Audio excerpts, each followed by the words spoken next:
अल्हम्दुलिल्लाहि वहदा वस्सलातु वस्सलामु अला मन ला नबिय्य बअदा वस्सलातु वस्सलामु अला सय्यिदिल अंबियाइ वल मुरसलीन वल्हम्दुलिल्लाहि रब्बिल आलमीन। अम्मा बअदु फ़अऊज़ु बिल्लाहि मिनश शैतानिर रजीम। बिस्मिल्लाहिर रहमानिर रहीम। वमन अअरद अन ज़िक्री फ़इन्न लहू मईशतन दनका वनहशुरुहु यौमल क़ियामति अअमा क़ाल रब्बि लिम हशरतनी वक़द कुन्तु बसीरा क़ाल कज़ालिका अततक आयातुना फ़नसीतहा वकज़ालिकल यौम तुनसा। सदक़ल्लाहु मौलानल अज़ीम। इन्नल्लाह व मलाइकतहु युसल्लूना अलन नबी या अय्युहल्लज़ीना आमनू सल्लू अलैहि वसल्लिमू तस्लीमा। बेशब अहबाब मोहब्बत के साथ दुरूद व सलाम हुज़ूर रिसालत माब सल्लल्लाहु अलैहि वसल्लम की बारगाह हरीम नाज में मोहब्बत के साथ दुरूद व सलाम पेश फरमा लें। सलातु व सलामु अलैका या सय्यदी या रसूलल्लाह व अला आलिका व अस्हाबिका या सय्यदी या हबीबल्लाह। अस्सलातु वस्सलामु अलैका या सय्यदी या नबी अल्लाह व अला आलिका व अस्हाबिका या सय्यदी या मुहम्मदुर रसूलुल्लाह। हज़रत मोहतरम, वक्त बहुत ज़्यादा गुज़र चुका है। बस चंद मिनट में आप अहबाब को चंद बड़ी अहमियत वाली और फ़िक्री एतबार से और अहमियत के एतबार से चंद ज़रूरी बातें आप तक पहुंचाना चाहता हूं। बड़ी तवज्जो से बैठिएगा। सबसे पहले मैं अहले खाना को मुबारकबाद पेश करता हूं जिन्होंने इस खुशी के मौका पर इस महफिल पाक का इनेकाद किया। मैं समीम कल्ब से अहबाब को मुबारकबाद पेश करता हूँ जिन्होंने इस अज़ीम मजलिस का इनेकाद किया और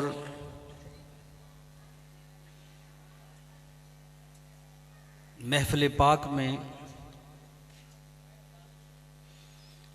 फिर नात शरीफ का और इस दीनी मजलिस का इनेकाद किया। इस पुरवकार मौका पर अहबाब काबिल सद मुबारकबाद के मुस्तहिक हैं और मोहम्मद आदिल लतारी साहिब जिनकी शादी है, अल्लाह तबारक व तआला मज़ीद इनकी शादी में बरकतें और रहमतें अता फरमाए। दोस्ताने मोहतरम,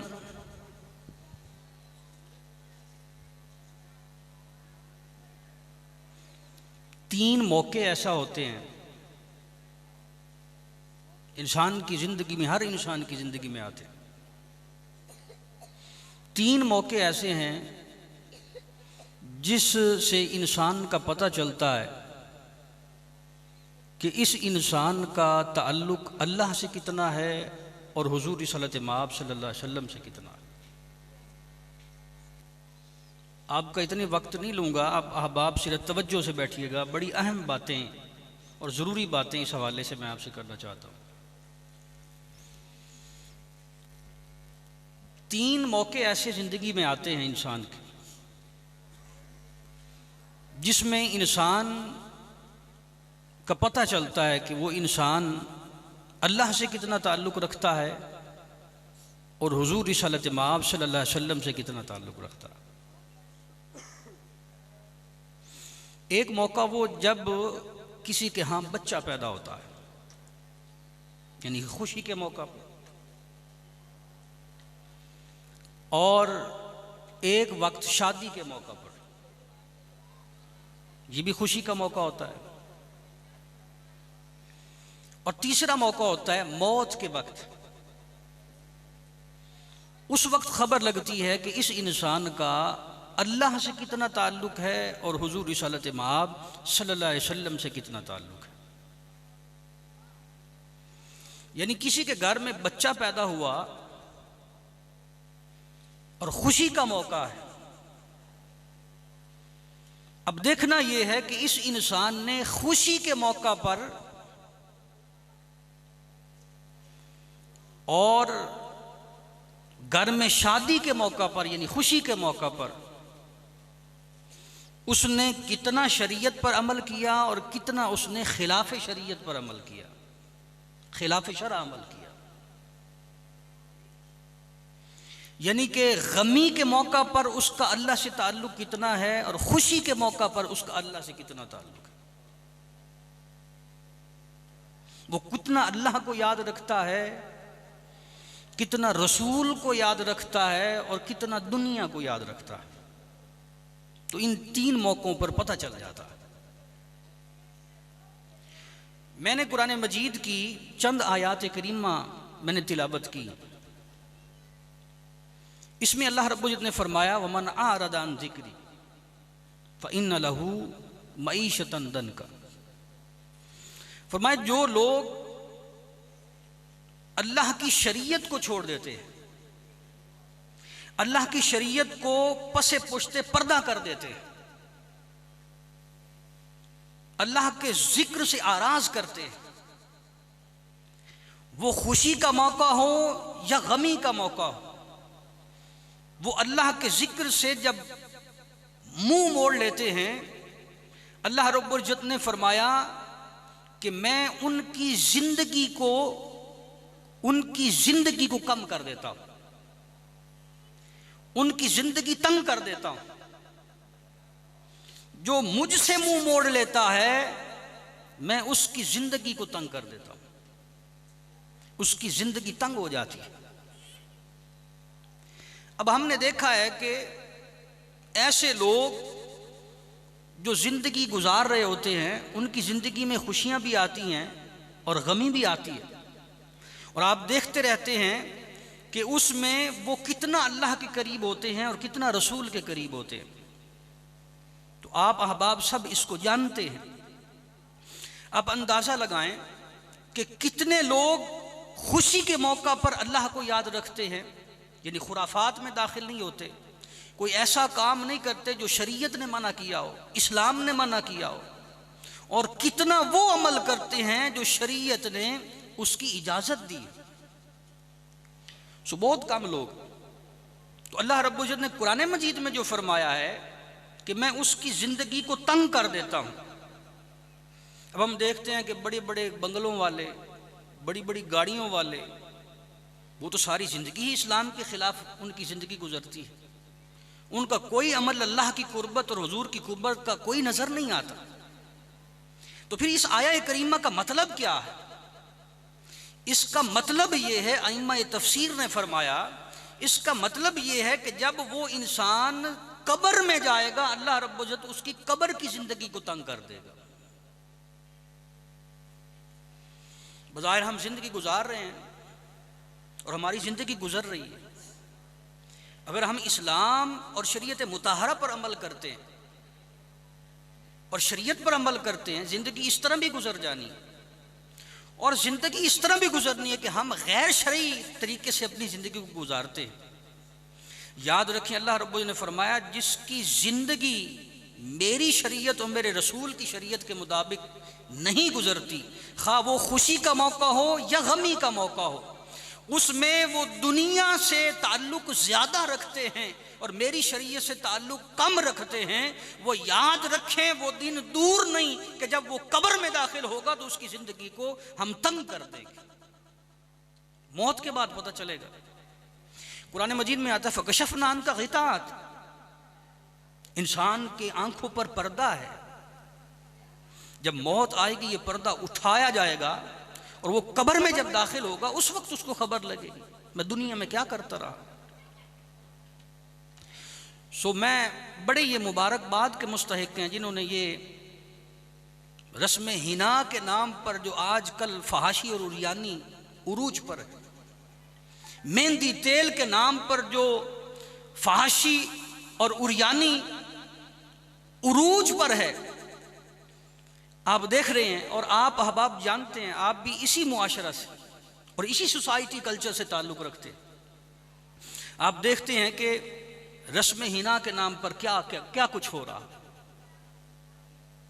आप देखें कि इस रात में जवान लड़कियां बन संवर के मेहंदी लगाती हैं और गल में ढोल ढमक्का होता है और गैर महरम लोगों के सामने वो आती हैं। आका अलैहिस्सलाम की हदीस करीमा है, इसको बड़ी तवज्जो के साथ समात फरमाइएगा। आका अलैहिस्सलाम ने फरमाया कि जो शख्स किसी गैर महरम औरत की तरफ देखता है और उसे देखता रहता है, आका अलैहिस्सलाम ने फरमाया कि उस शख्स का ईमान पर खात्मा ही नहीं होगा, उसे कलमा नसीब नहीं होगा। कितना बड़ा गुनाह है कि जब हम किसी गैर महरम लड़की या औरत की तरफ देखते हैं और उसे देखते रहते हैं। आखिर सामने फरमाया आखिरी जब उसका वक्त होगा ना, जब कलमे का पढ़ने का वक्त होता है और ख्वाहिश होती है कि जब आखिरी वक्त हो कि कलमा शरीफ ज़बान पर जारी हो जाए, आखिर सामने फरमाया वो कलमा उसकी ज़बान पर जारी नहीं हो, उसका ईमान पर भी खात्मा नहीं हो। आप अंदाज़ा लगा लें कि हमारा ये मुआशरा कितनी तेज़ी के साथ बुराई की तरफ जा रहा है और हमारी नस्लें तबाह हो रही हैं, नस्लों की नस्लें तबाह हो रही हैं। शादियों पर जो कुछ होता है आप सब जानते हैं, आप सब अहबाब इसको मुझसे ज्यादा जानते हैं, कितनी बेहयाई है। अब दूल्हा जब आता है जी, जब दूल्हा साहब आते हैं तो दुल्हन की सहेलियां अब आती हैं तो वो एक रस्म होती है। अब ये जो रस्में हैं ये भी हिंदुआना रस्में हैं। हमारी शादियां देख के ऐसे लगता है किसी मुसलमान की शादी, ऐसे लगता है कि ये मुसलमान की शादी होगी। हिंदुओं की भी शादियां हो तो उसमें नाच धमक्का है, उसमें भी कंजरियां नाचती हैं, उसमें भी दुपट्टे उतार के रक्स होता है और गैर महरम के सामने आती हैं और अपने जिस्म की नुमाइश होती है। और हमारी शादियां फर्क तो ना रहा, कोई फर्क नहीं रहा। सो ये नहीं समझ आती है कि मुसलमान के घर की शादी है, ये गैर मुस्लिम की घर की शादी है। अब याद रखें इस बात को, ये उस वक्त खबर लगेगी जब हम कब्र में दाखिल हो जाएंगे, जब मौत आ जाएगी। आज हम ये जिंदगी गुजारते हुए बड़े धड़ल्ले के साथ मुतमईन भी हैं, 2 नमाजें पढ़ ली बची हमारी बख्शिश हो गई। ये जो सारे अमल हम कर रहे हैं इसका जवाब कौन देगा? फ़कैफ़ इज़ा तवफ़्फ़तहुमुल मलाइकतु यदरिबून वुजूहहुम व अदबारहुम। बदकिस्मती ये कि हम कुरान ही नहीं पढ़ते हैं। हमने अलमारी में खूबसूरत गिलाफ चढ़ा के हमने रखा हुआ है और खूबसूरती के लिए हमने सजा के रखा हुआ है, और उसके अंदर जो अल्लाह रब्बुल इज़्ज़त ने हमें हुक्म दिया उसको पढ़ते ही नहीं। कुरान मजीद में अल्लाह रब्बुल इज़्ज़त ने फरमाया कि जब ऐसे बदबख्त की मौत आती है जिसकी सारी जिंदगी दुनिया में गुजरी और उससे अल्लाह का कोई ताल्लुक और रसूल से कोई ताल्लुक साबित ही नहीं है, फरमाया जब उसकी मौत आएगी फरिश्ते जब आएंगे उसके मुंह पर थप्पड़ मारते हुए उसे लेकर जाएंगे। ये कुरान मजीद की आयत बता रहा हूं। और ये जो आयत करीमा मैंने 16 सिपारे की पढ़ी है, अल्लाह रब्बुल इज़्ज़त ने फरमाया जो मेरे जिक्र से मेरी शरीयत से एराज कर जाता है, मुंह मोड़ता है, वो खा खुशी के मौका पर हो या गमी के मौका पर हो, जो मुझे याद नहीं रखता, याद रखें अल्लाह रब्बुल इज़्ज़त ने फरमाया कि वो जब कब्र में दाखिल होगा, एक तो कब्र की जिंदगी तंग कर दी जाएगी, दूसरा ये फरमाया कि जब उन्हें कब्रों से उठाया जाएगा तो उन्हें अंधा उठाया जाएगा, नबी ना होंगे वो वक़ाला रब्बी लिमा हशरतनी, जब हशर में दाखिल होंगे वो चीखेंगे या रब्बल आलमीन, हम जिंदगी में तो ठीक थे, हमारी आंखें तो बिल्कुल ठीक थी, हम अंधे कैसे हो गए, मैं नजर नहीं आ रहा। अल्लाह तबारक व तआला उस दिन फरमाएंगे कि सब हट जाओ, इनको मैं जवाब दूंगा। काला कज़ालिका तत्का आयातुना फनसीतहा, अल्लाह रब्बुल इज्जत ने फरमाया कि उन लोगों को मैं जवाब दूंगा जो ये कहेंगे कि हमारी आंखें कहां चली। अल्लाह रब्बुल इज्जत फरमाएगा तुम्हारी आंखें इस काबिल ही नहीं कि तुम्हें मैंने जो जिंदगी अता की थी उस जिंदगी में तुम मेरा जिक्र ना कर सके, और तुम्हारी आंखें मेरी शरीयत की तरफ ना आ सकी। तुम्हारी आंखें जब भी उठी दुनिया की तरफ उठी, गंदगी की तरफ उठी। तो ये होगा, एक दिन आएगा, ऐसा होना है। तो याद रखें, ये जो हमारी जिंदगी में ये खुशियां और गमियां आते हैं, इसमें जब हम अल्लाह से और अल्लाह की शरीयत से दूर होते हैं, याद रखें ये हमारे लिए कब्र में अजाब का सबब बन जाएगा। और आकल शाम की हदीस करीमा है, आकल शाम ने फरमाया कि कब्र को अल्लाह तबारक व तआला लंबाई की दीवारों को हुक्म फरमाएगा कि तुम आपस में मिल जाओ।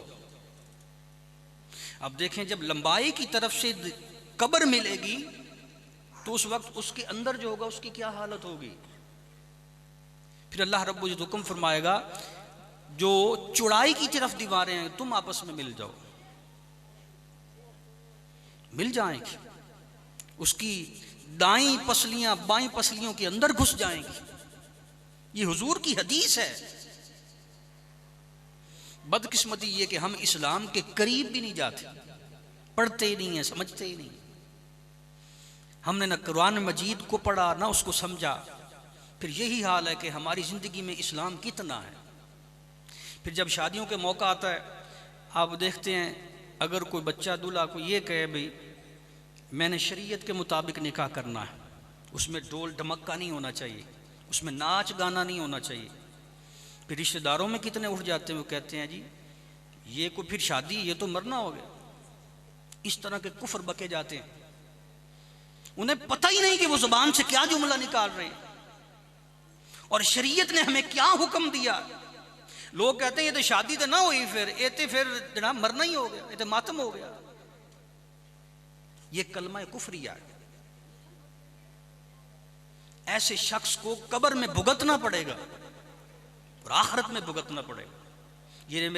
ये मेरे जो जुमले हैं ये लिख के रख लें। मैं कुरान मजीद की आयात करीमा का निचोड़ और हुजूर रिसालत मआब सल्लल्लाहु अलैहि वसल्लम की हदीस करीमा का निचोड़ बता रहा हूं। ये होगा और फिर ये होता है। अब मैं क्या क्या बातें इस पर आपको बताऊं। बारात जब आती है तो आप देखते हैं कि कैसे औरतों और मर्दों का इख्तिलात होता है। और आकल शाम ने फरमाया कि जो औरत मर्द की तरफ देखे, बन संवर के जाए और देखे, और मर्द उसकी तरफ देखता रहे, लान अल्लाह, अल्लाह रब्बुल इज्जत उस पर लानत भेजता है। अल्लाह की लानत ही होती है।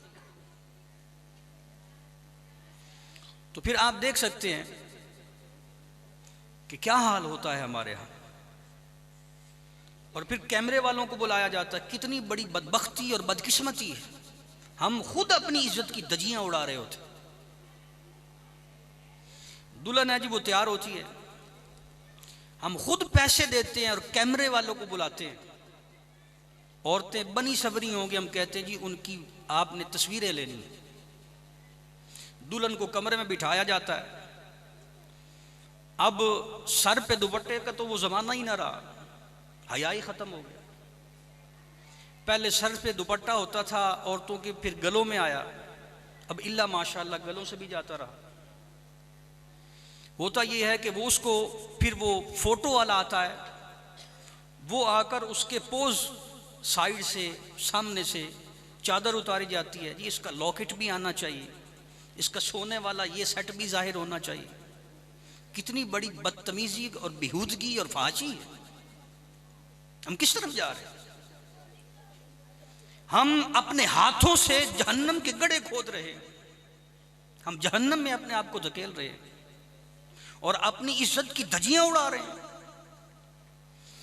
फिर आप देखेंगे कि दूल्हा साहब की एंट्री होती है, दुल्हन साहिबा की एंट्री होती है, सब लोग उधर देख रहे होते हैं। कितने बेअक्ल हैं हम कि जिस बेटी के रिश्ते के लिए हम गए थे, क्या जुमले थे, उसे कहा जी हमें बेटी दे, हम आपकी बेटी को अपनी बेटी बनाना चाहते हैं। तो वो बेटी जो अपनी बेटी बनाकर हम अपने घर लेते हैं, घर लेकर आते हैं, उसकी ही इज्जत उतार रहे हैं।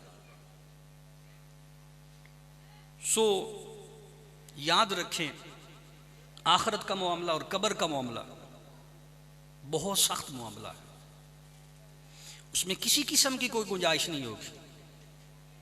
आखिरत में नहीं छोड़ा जाएगा। ये जो शादी के नाम पर और मेहंदी के नाम पर जो फहाशी और उरियानी जिसका उरूज है, और हम इसमें 100% मुलव्विस हैं, तो ये मर्द भी इससे नहीं बच सकते कब्र के अजाब से, और औरतें भी नहीं बच सकती। याद रखें, अल्लाह रब्बुल इज्जत ने फरमाया कि वो हशर में चीख रहे होंगे और चीख चीख कर कहेंगे या अल्लाह हमारी आंखें कहाँ गई। और अल्लाह रब्बुल इज्जत ने फरमाएगा तुमने आंखों की हिफाजत ही नहीं की, तुमने बदनिगाही की है, तुम औरतों को देखते थे, गैर महरमों को देखते थे।